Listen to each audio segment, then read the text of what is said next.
Vamos ler aí então o texto, Romanos, capítulo 1. Nós vamos ler o versículo 1, o versículo 16 a 18 depois.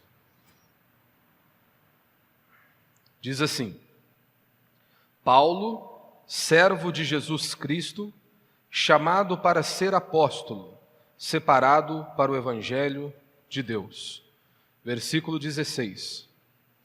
Pois não me envergonho do evangelho, porque é o poder de Deus para a salvação de todo aquele que crê, de primeiro do judeu e também do grego, visto que a justiça de Deus se revela no evangelho de fé em fé, como está escrito: o justo viverá pela fé.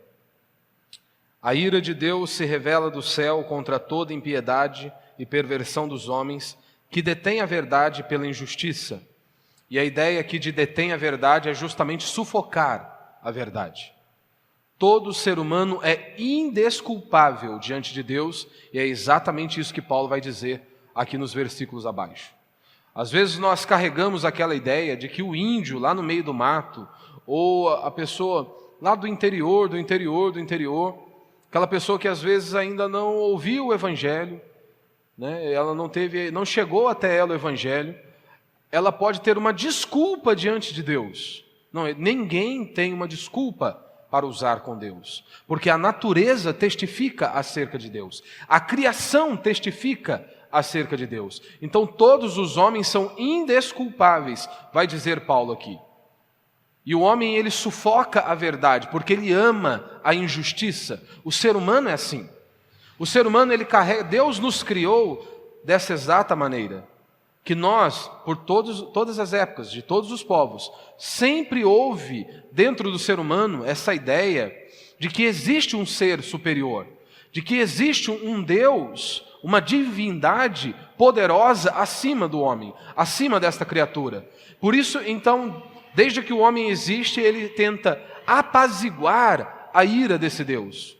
Você pega os povos antigos, inúmeros povos, eles estavam ali, eles cultuavam a diversos tipos de deuses, ofereciam coisas a esses deuses, justamente para tentar aplacar a ira. Então, dentro do homem, há sim, dentro do seu coração, da sua consciência, no fundo lá, há essa ideia de que existe um Criador, que existe um Deus. E como o salmista diz, né, o homem quer extirpar essa ideia de que existe um Deus. Por quê? Ele diz o insensato em seu coração: não há Deus. E aí o salmista conclui dizendo: eles dizem isso para que eles possam pecar sem sentir culpa.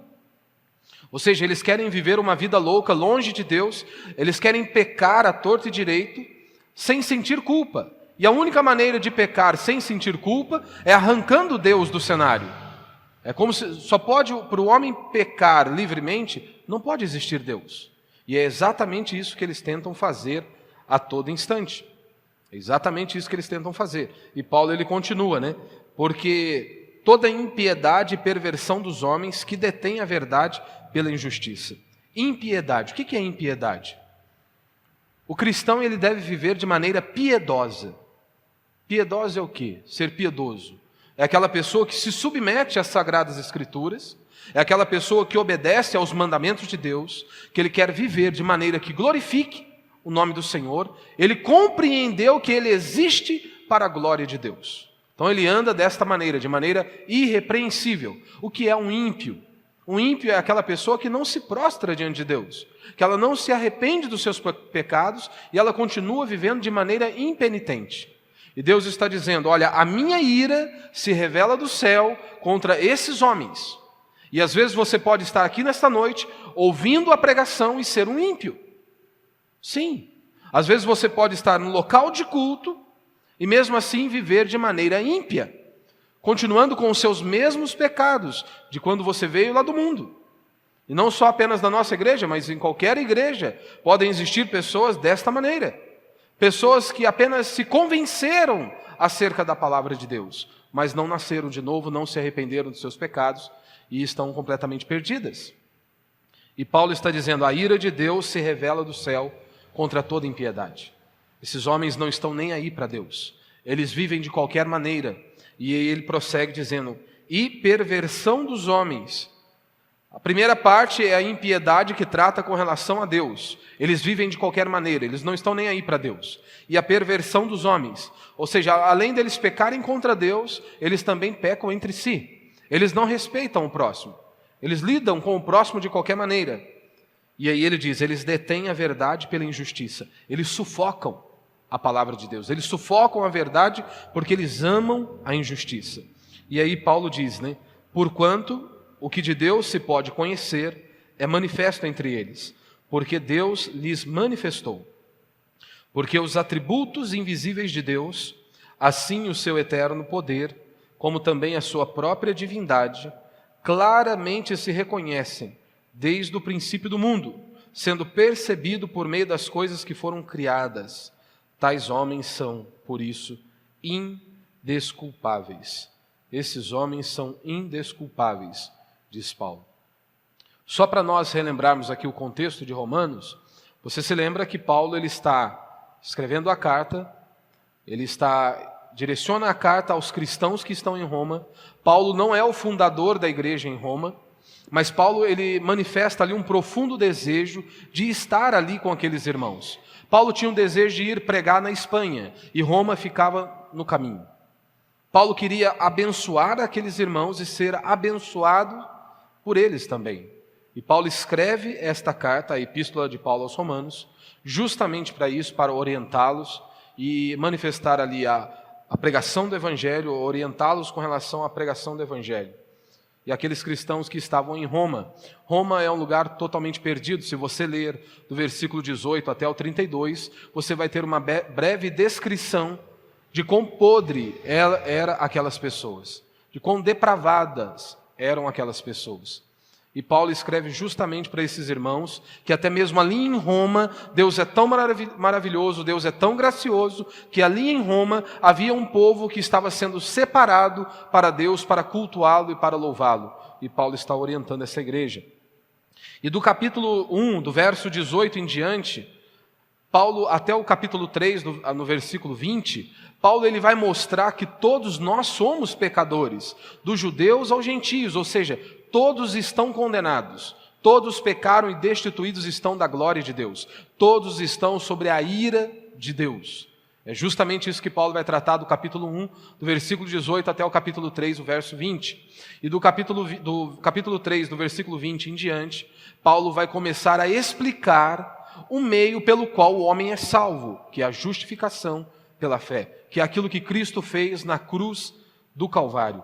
Então Paulo vai estar explicando justamente isso. Ou seja, por mais bruto que o homem seja, no fundo, dentro de si, existe essa ideia, esse sentimento de que existe um Deus todo-poderoso e que está irado contra os seus pecados. E o tema da minha mensagem hoje é apenas um princípio, é sobre a ira de Deus. E o primeiro princípio e o único é: o Evangelho não começa com amor, e sim com a ira de Deus.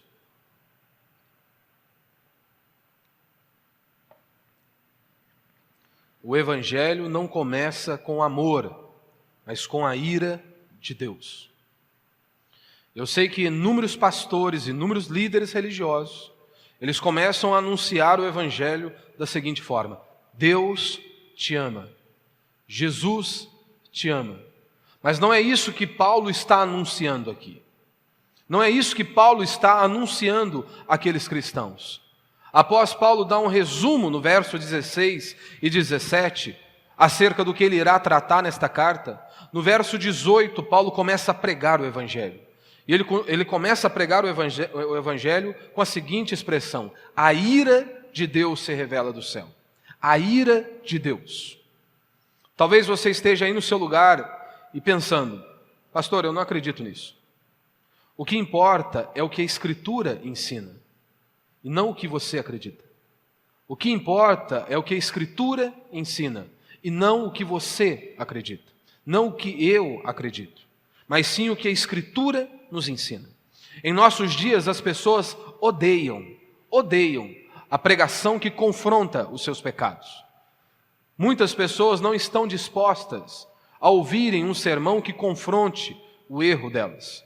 As pessoas estão aí e elas desejam pregações tipo aquelas 7 princípios para uma vida feliz, 7 princípios para a prosperidade, 7 princípios para um casamento feliz. Mas ninguém quer ouvir uma pregação onde o pecado dela é exposto e ela é confrontada pelas Sagradas Escrituras. Muitos não estão dispostos a ouvirem isso. Muitos não querem ouvir isso. Uma pregação que anuncia que um Deus está irado contra a humanidade.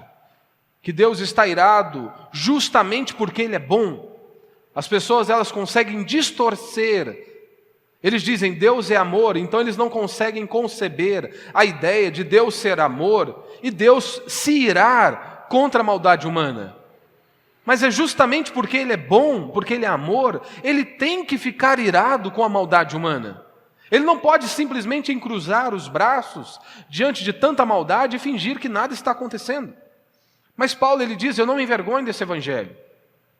Eu não me envergonho desse evangelho que vem para confrontar o pecado das pessoas. Eu não me envergonho desse evangelho que anuncia um Deus irado para com a humanidade. Eu não tenho vergonha desse evangelho. Hoje, muitas pessoas que se dizem intelectuais, eles desprezam o evangelho, como assim na época de Paulo. Por isso Paulo disse, eu estou pronto para ir pregar em Roma. Roma era a capital do poder ali, eles estavam sobre o governo, o Império Romano dominava tudo. Aquelas pessoas tinham poder em suas mãos.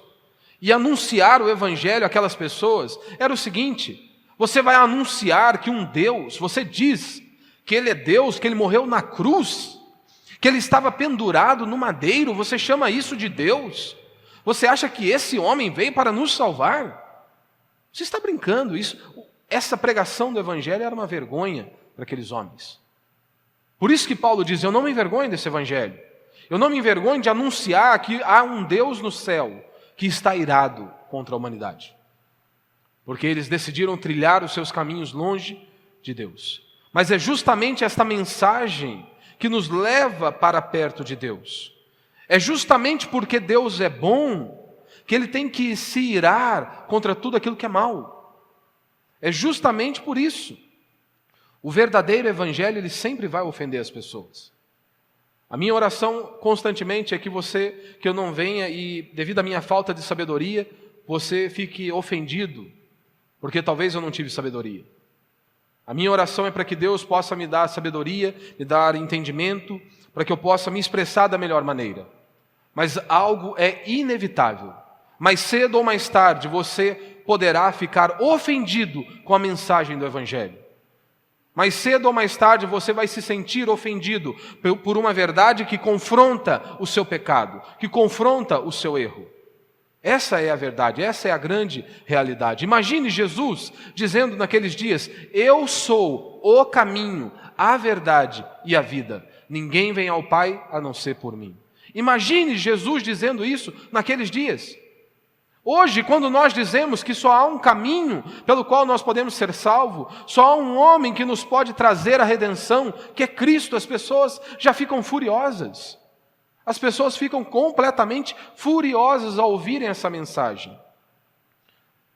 Olhe para o Evangelho, você vê? Olhe para os profetas. Quantos profetas as pessoas ficaram iradas contra eles? Por quê? Porque eles diziam, a ira de Deus virá sobre vocês. Deus está dizendo que se vocês não se arrependerem dos seus pecados, as suas mulheres serão mortas, os seus filhos serão mortos, vocês vão sofrer, vocês serão escravizados. E muitos diziam, como assim? Deus nos ama? Nós somos filhos de Deus. Leia Jeremias. Você se esqueceu da arca de Noé? Todos morreram, com exceção os que estavam na arca. Crianças morreram. Velhos morreram, pessoas novas morreram. Você esqueceu quando desce fogo dos céus? Quantas pessoas morreram? Vá para Jeremias, vá para Lamentações de Jeremias. Lamentações de Jeremias diz que a mãe estava com o filho no colo. E o filho dizendo, mamãe, estou com fome, mamãe, estou com sede. E o filho desfaleceu no braço da mãe. O filho morreu nos braços da mãe. E diz o texto que não foi Satanás. Diz o texto que não foi o demônio. Foi Deus quem puniu aquele povo, aquela sociedade. simplesmente porque eles decidiram viver longe de Deus. Foi Deus que fez isso, não foi Satanás, porque a ira de Deus se revelou sobre eles. Mas hoje nós não ouvimos esse tipo de pregação. As pessoas não querem ouvir esse tipo de pregação.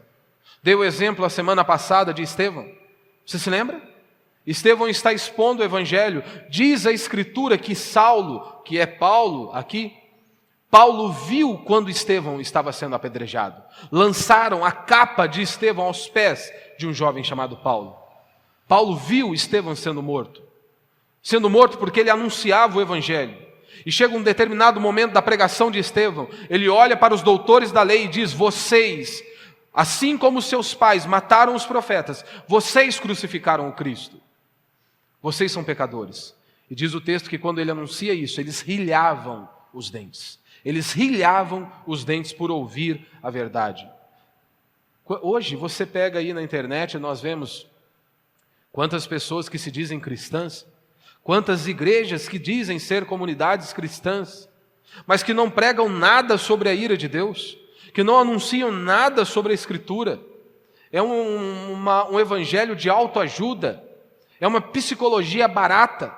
E nós vemos aí quantos ímpios compartilham vídeos de pastores, que dizem ser pastores e pregadores do evangelho. Ímpios compartilham, ímpios aplaudem esses homens. Aí você vai assistir a mensagem, é claro que eles irão aplaudir. É uma mensagem que massageia o ego dessas pessoas. Não é uma mensagem que diz: olha, você precisa se arrepender dos seus pecados.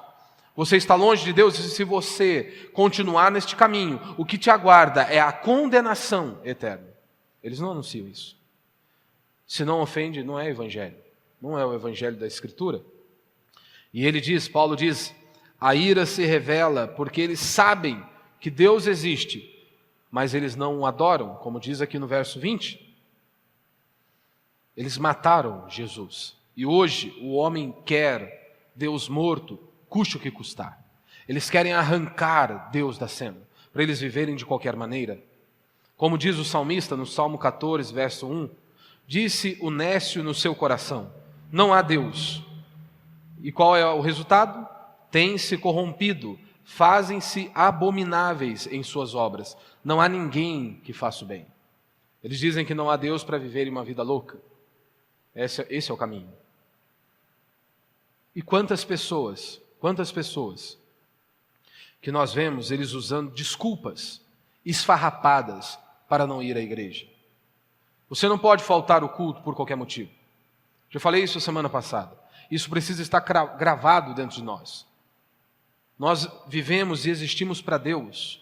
Nós existimos para a glória de Deus. E inúmeras pessoas, elas dão desculpas para não servirem a Deus. Elas dão desculpas para não irem à igreja.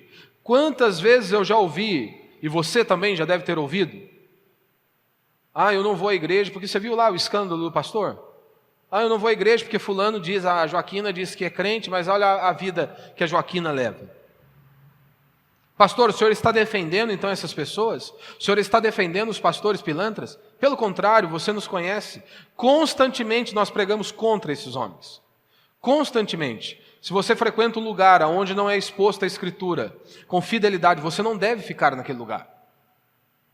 Você não deve ficar naquele lugar. Ah, se você é um cristão e não vive de acordo com a Escritura, você deve se arrepender dos seus pecados. Você deve se dobrar diante de Deus, você deve se examinar à luz da Escritura e ver a maneira que você vive. Porque talvez você esteja aqui e viva como um ímpio. Você deve se arrepender dos seus pecados, pedir perdão a Deus e viver de maneira que glorifique a Deus. Mas aí esses homens, eles pegam essas falhas, os problemas das igrejas e das pessoas e usam como uma desculpa para não irem à igreja. O engraçado é que eles fazem isso apenas com Deus. Você já notou? Quantos médicos pilantras nós temos aí? Quantos médicos que surgem aí na mídia, escândalos desses homens? Você já viu alguém dizendo: a partir de amanhã eu não vou ao médico, eu mesmo vou me dar um diagnóstico, eu mesmo vou me medicar e eu mesmo vou fazer o... Ninguém faz isso. Ninguém faz isso. Você não vê ninguém falando o seguinte: olha, eu fui ao mecânico ali, ele me passou para trás partir de amanhã eu mesmo vou colocar a mão no meu carro, eu mesmo vou resolver os problemas do meu carro. Ninguém faz isso. Somente quando se trata da igreja, as pessoas dizem, não, eu não preciso. Não, eu não preciso. Eu não preciso disso, eu não preciso estar ali com ninguém. Engraçado. Quando nós olhamos para Paulo, na época de Paulo, havia o falso judeu e o judeu verdadeiro. Havia ali. Hoje, em nossos dias, é a mesma coisa. Há o falso cristão, há o falso evangélico e há o verdadeiro. E uma das marcas mais destrutivas do falso cristão, do falso pastor, é a total ausência da ira de Deus. Você quer reconhecer um falso cristão, um falso pastor, é quando esse homem ele não anuncia a doutrina da ira de Deus. Sim, ele não anuncia a doutrina da ira de Deus. Martin Lloyd Jones ele diz, se arrancarmos a doutrina da ira de Deus, da Escritura vai sobrar bem pouca coisa para se pregarmos. Mas por que muitos pastores não anunciam a doutrina da ira de Deus? Ora, porque eles têm um entendimento errado acerca do amor de Deus. Eles dizem que Deus é amor, e justamente Deus é amor. E justamente porque Ele é amor, porque Ele é bom, Ele não pode simplesmente fechar os seus olhos diante da maldade humana. Então, ele com um entendimento errado, uma ideia distorcida acerca do amor, eles não pregam sobre a doutrina da ira de Deus. Não é que eles negam a doutrina da ira de Deus, mas eles simplesmente não falam da doutrina da ira de Deus. E aqui nós vamos ter um grande problema, porque esses líderes religiosos, eles estão privando o povo do conhecimento do seu Criador, do conhecimento que os levará a uma vida santa e piedosa. Você se lembra quando Deus se manifestou ao seu povo? Em meio a relâmpagos e trovões. E diz o texto, a fim de que não pequeis. Mas inúmeros líderes religiosos, eles estão preocupados que as pessoas venham ao culto e elas saiam daqui com o coração massageado, com o ego massageado, e elas voltem para suas casas, continuem em seus pecados, desde que elas tragam o seu dinheiro. Se eles trouxeram dinheiro, se eles colaboraram financeiramente, ele então não irá pregar nada que confronte o erro daquela comunidade. E eles voltam então em paz para suas casas, e mergulhados em seus pecados, e completamente longe de Deus. A visão que esses líderes religiosos e muitos que se dizem cristãos têm acerca de Deus é tipo um vovô bonachão. Vovô é assim, eu tenho meu pai, tenho meu filho, e eu vejo. Conosco, com os filhos, era uma maneira, com o neto é totalmente diferente. O vô é assim. E ele tenta fazer de tudo para que as coisas não saiam do lugar, para que você não precise falar nada para o filho. E aí as pessoas acham que Deus é assim. Que Deus ele vai varrer toda a sujeira para debaixo do tapete, como se nada houvesse acontecido. Que Deus irá fazer vista grossa para os nossos pecados. Deus não vai fazer. E sabe qual é o problema se nós não entendemos que a ira de Deus se revela do céu contra a humanidade? Sabe qual que é o problema? Essa imagem distorcida de Deus explica pelo menos duas atitudes que nós vemos no meio do povo cristão. Primeiro, eles levam uma vida leviana, sem radicalidade contra o pecado.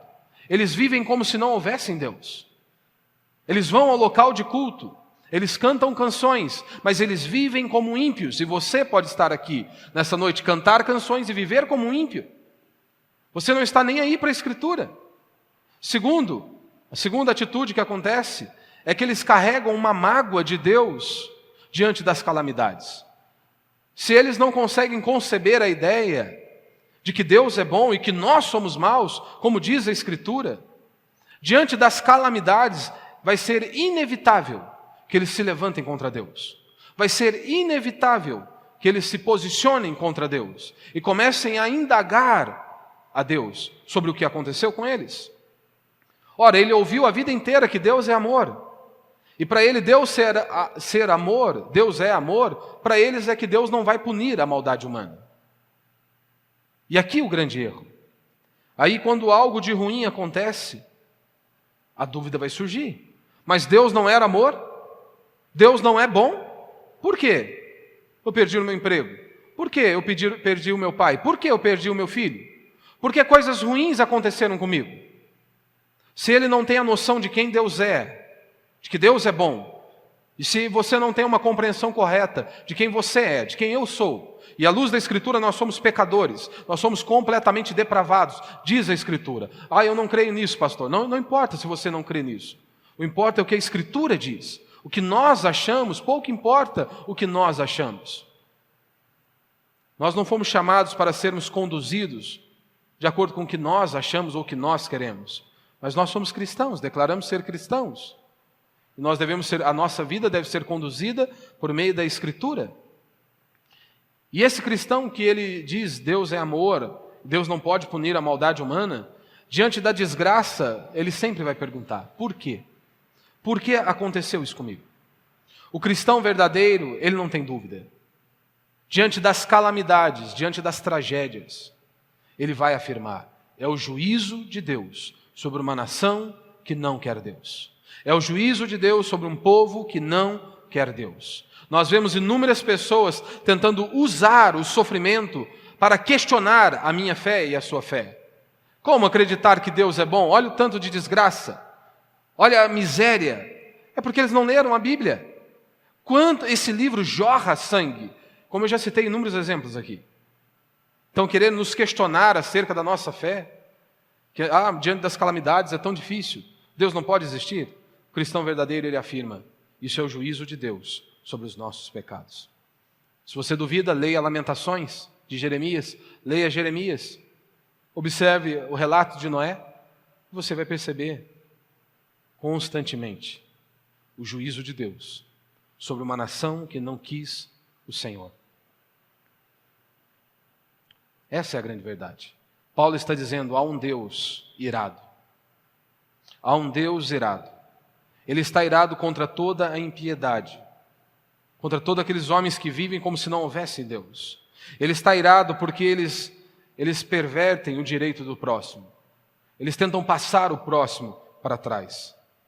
E Paulo está dizendo, Deus é justo em estar irado. Deus é justo por estar irado. Por quê? Porque eles conhecem Deus e mesmo assim eles querem deter, eles querem sufocar o conhecimento de Deus. Eles não querem deixar Deus na jogada. Deus revelou alguns dos seus atributos, como Paulo vai dizer aqui. Nós precisamos nos lembrar hoje, mais uma vez, nós vamos celebrar a ceia. E nós precisamos nos recordar que há mais de 2000 anos, o nosso Senhor foi pendurado no madeiro. Ele foi cuspido, ele foi crucificado, ele foi açoitado. E o lugar era meu e seu, diz a Escritura. Nós que somos pecadores, o único justo, o único santo, ele precisou ser pendurado no madeiro, ele precisou vir até nós, porque nós não poderíamos subir até Deus. Por isso Deus enviou o seu Filho, e ele pagou o preço naquela cruz do Calvário. Ele pagou um alto preço na cruz do Calvário. E não pense, eu vou falar daqui a pouco, não pense que Jesus estava com medo dos soldados romanos, embora eram homens fortes, treinados para a batalha. Jesus não estava com medo de ser açoitado, como você viu lá no filme Paixão de Cristo. Jesus não estava com medo daquelas pessoas que zombavam dele. Mas diz o texto que Jesus estava aterrorizado, enquanto ele estava orando no jardim do Getsemane. Ele não estava aterrorizado por enfrentar aqueles homens, porque ele mesmo disse, vocês temem a esses homens que podem matar apenas o corpo de vocês? Vocês deveriam temer aquele que, além de matar o corpo, pode conduzi-los a uma eternidade de sofrimento. O que Jesus estava aterrorizado era sobre a ira de Deus, que seria descarregada sobre ele, porque ele assumiu o nosso lugar. Ele sabia que a ira de Deus seria descarregada sobre ele. Meu irmão, e quando nós ouvimos isso deveria nos levar a nos prostrarmos diante de Deus. Nós ouvimos que um alto preço foi pago na cruz do Calvário. A ira de Deus foi descarregada sobre o seu próprio Filho, por conta do meu pecado e do seu pecado. Nós deveríamos nos perguntar como nós vivemos ainda dessa maneira. Você deveria examinar a sua vida, como você consegue viver como se Deus não existisse. Como se não houvesse Escritura. Viver como se pouco importa. É que talvez você não tenha o entendimento da Escritura. Talvez você não percebeu que Deus não poupou o próprio Filho na cruz do Calvário. A sua ira foi descarregada sobre ele. A ira de Deus foi descarregada sobre ele. Por quê? A ira de Deus foi descarregada sobre ele. Deus não poderia simplesmente dizer: eu perdoo o homem e está tudo certo. Ele disse no início: se o homem pecar, ele vai morrer. O salário do pecado é a morte. Alguém precisava pagar o preço. E Jesus foi aquele que pagou o preço. Jesus estava como nosso substituto, ele levou os nossos pecados. Talvez você está aqui nessa noite, você é um ímpio. Talvez você frequenta a comunidade e é um ímpio. Você precisa se lembrar, um dia você vai estar diante de Deus. Um dia todos nós estaremos diante de Deus. E se você é um ímpio e não se arrependeu dos seus pecados, você vai ver a ira de Deus sendo derramada sobre você. Deus não poupou o próprio Filho. Por que seria diferente conosco? Por que seria diferente conosco? Cristo morreu, Ele derramou o sangue pela minha vida, pela sua vida. Que o Espírito Santo de Deus possa quebrantar o meu coração e o seu coração. Que Deus possa abrir os nossos olhos a cada dia, para que nós possamos viver de maneira que nós possamos glorificar a Deus por meio das nossas vidas. Que ao lermos a Escritura, que Deus quebrante o nosso coração. Que nós ao ouvirmos isso, que a ira de Deus foi descarregada sobre o seu Filho, isso deveria quebrantar o nosso coração em 1000 pedaços. Deveria estar moído o nosso coração. O que é arrependimento? O que é arrependimento? Você realmente se arrependeu dos seus pecados? Ou você ama os mesmos pecados de quando você estava lá no mundo? Talvez você ainda carregue os mesmos pecadinhos de estimação de quando você vivia lá, como ímpio. Você agora veio à igreja e você continua carregando os mesmos pecadinhos. Continua cultivando e vivendo da mesma maneira. Você pode passar anos frequentando nossa comunidade, mas se não houver o novo nascimento, se não houver arrependimento de pecado, você está condenado. Essa é o que a Escritura anuncia. Isso é o que a Escritura anuncia. Olhe para Paulo. Paulo é um grande exemplo. Paulo era um perseguidor de cristão. Paulo estava ali no dia que Estevão foi apedrejado. Paulo, no caminho de Damasco, ele estava indo perseguir a igreja de Deus. E diz o texto que Jesus abriu os seus olhos. Que Jesus se revelou a Paulo e disse: Paulo, porque tu me persegues?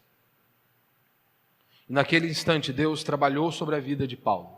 Aquele homem que era um perseguidor de cristão, agora ele é um propagador do Evangelho, ele é um pregador do Evangelho. Olha a mudança. Paulo não estava com medo de ser morto, apedrejado. Preguei aqui na quarta, quantos sofrimentos Paulo enfrentou. Aqueles açoites que Cristo levou, de 40 menos 1, 39 chibatadas. Paulo foi açoitado várias vezes com a mesma punição. Várias vezes com a mesma punição. Paulo, ele nos dá inúmeros exemplos. Paulo não estava com medo, temendo a própria vida. Mas ele diz: para mim o viver é Cristo, morrer é lucro. Eu estou aqui para pregar e fazer o que Deus quer. Alguém tinha que beber o cálice da ira de Deus.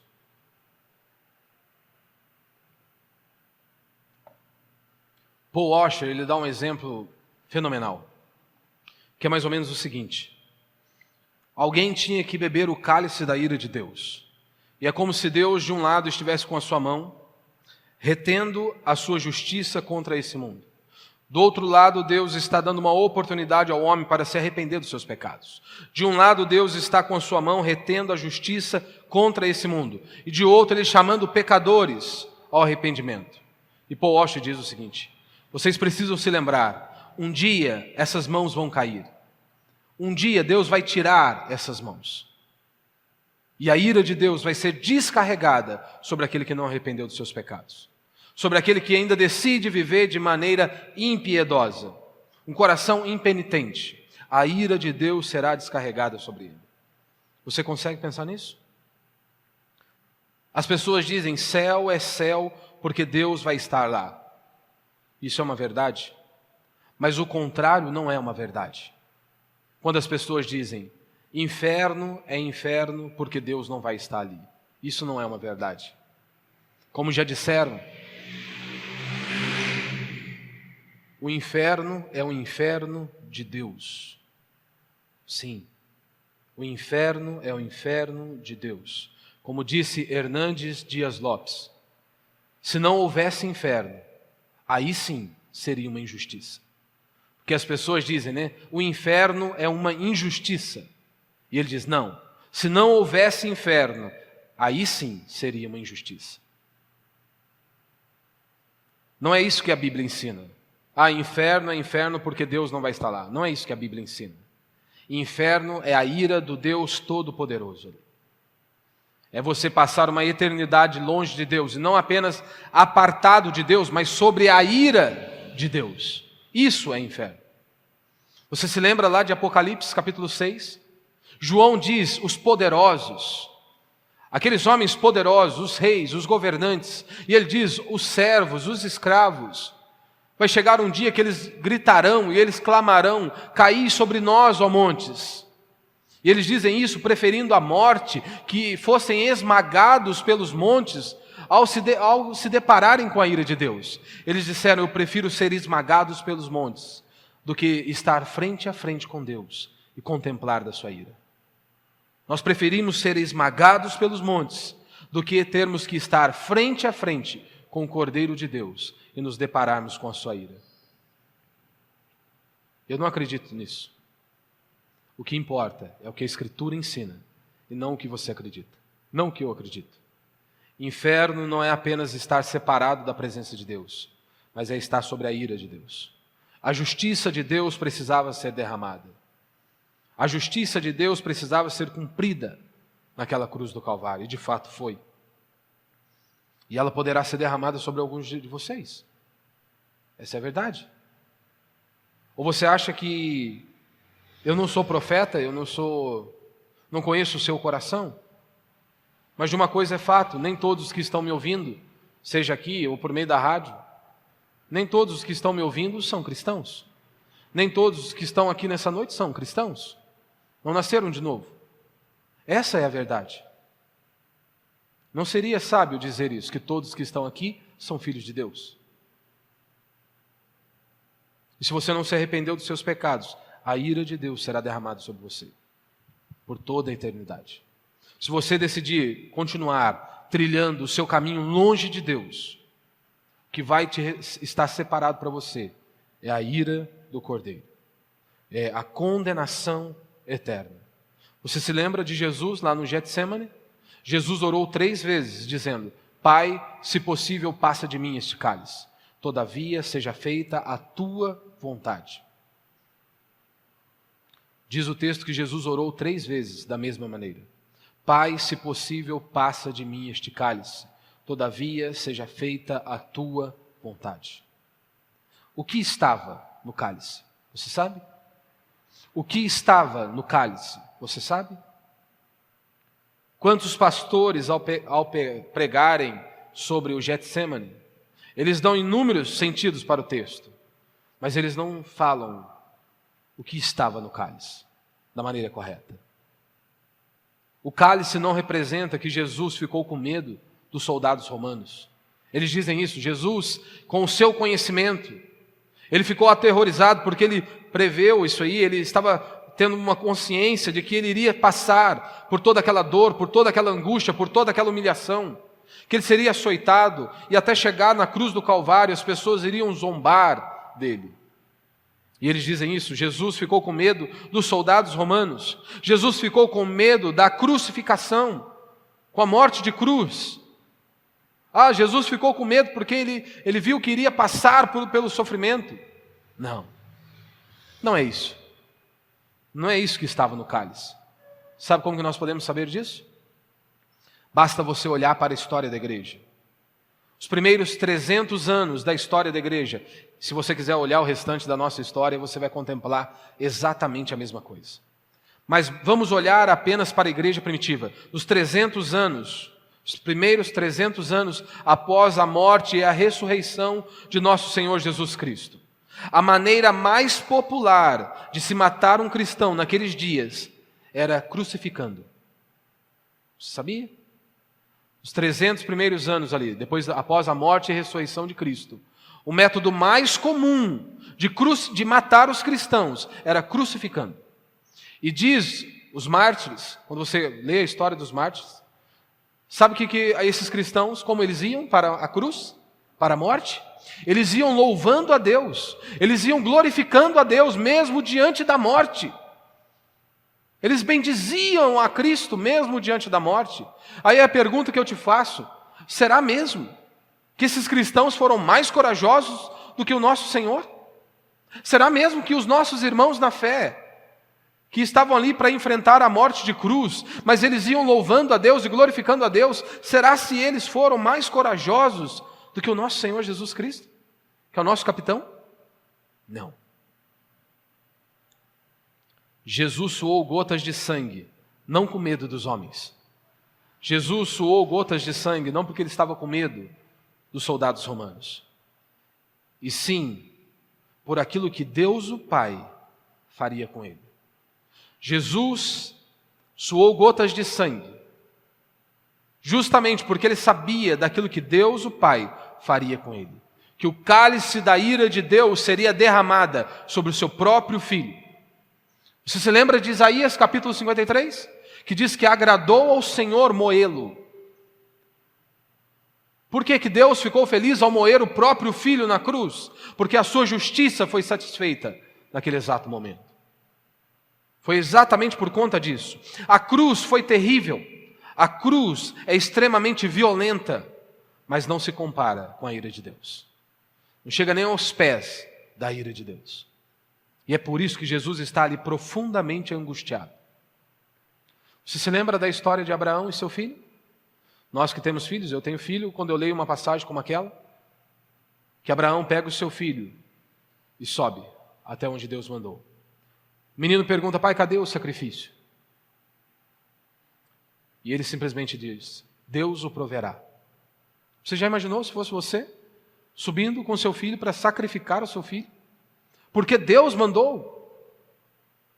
E ele obedeceu à voz de Deus. Até que Deus dá uma advertência a ele. E realmente um cordeiro foi provido. O animal está ali. Deus proveu o sacrifício. Deus proveu o sacrifício. Nós lemos essa história e aparentemente termina com um final feliz. E realmente teve um final feliz. Deus proveu o sacrifício. Mas o final, isso não era o final da história. Isso era apenas um intervalo da história. Porque centenas de anos após, Deus enviou o seu Filho e Deus esmagou o seu Filho naquela cruz.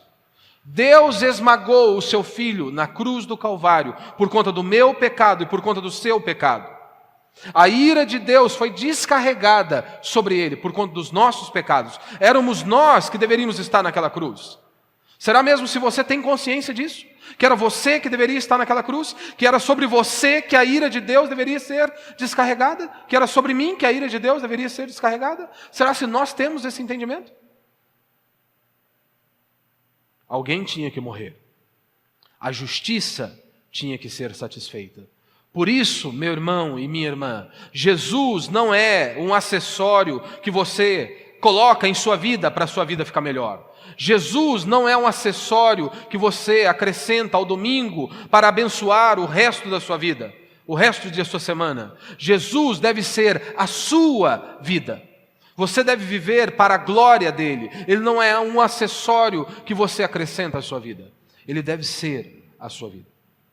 E se você está aqui nessa noite, você foi salvo por Cristo, Cristo te resgatou, você sabe como que você foi salvo? Você sabe? Você acha que você foi simplesmente salvo por conta das chicotadas que Cristo levou na cruz do Calvário? Durante o percurso? Quantas vezes ele foi açoitado? Você acha que você foi simplesmente salvo porque o penduraram no madeiro? Se você é salvo, se Cristo te resgatou, você foi salvo, porque quando Cristo foi pendurado naquele madeiro, ele levou o seu pecado. Se você foi salvo por Cristo, você foi salvo justamente por isso. Porque quando Cristo foi pendurado naquele madeiro, ele levou o seu pecado, ele levou o meu pecado. E o Deus Pai o esmagou naquela cruz, por conta dos nossos pecados. Alguns podem dizer, mas é justo isso? É justo esta punição? Ora, a punição foi Deus quem determinou. É Deus quem determina a medida da punição, porque foi Ele que foi ofendido. Deus é quem foi ofendido, não fomos nós. E a ira de Deus precisava ser acesa, por conta da nossa maldade, por conta dos nossos pecados.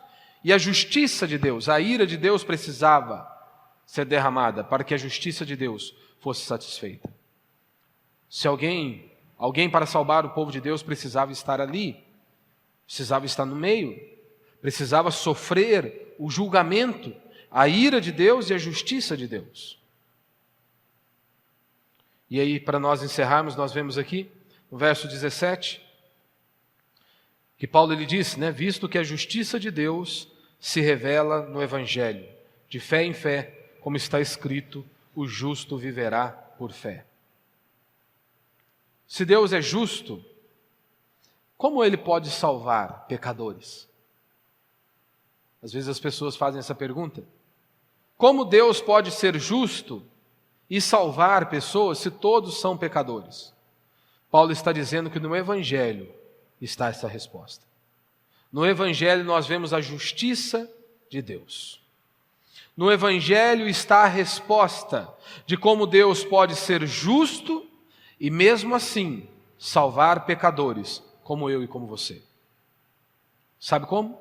Deus envia o seu Filho, que assumiu a nossa natureza, e como nosso representante, Ele foi àquela cruz.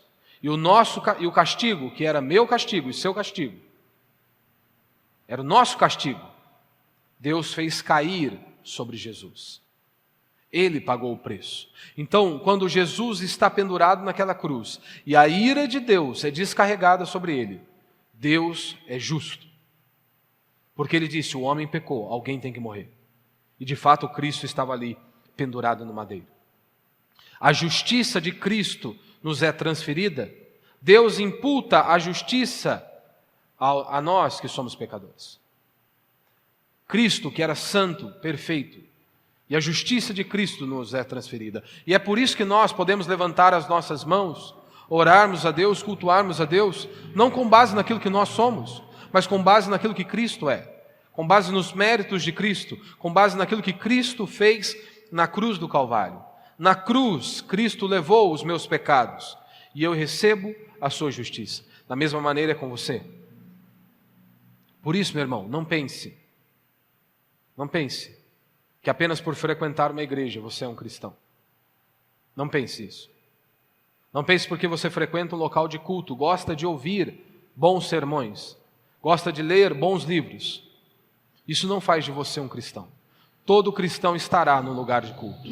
Todo cristão vai se reunir com o povo de Deus para louvá-lo. Mas nem todos que estão na comunidade, nem todos que estão no local de culto, não nasceram de novo. Essa é uma triste realidade. Nem todos nasceram de novo, nem todos se arrependeram dos seus pecados. O que nós precisamos é conhecer esse Evangelho. Nós precisamos ser impactados por esse Evangelho.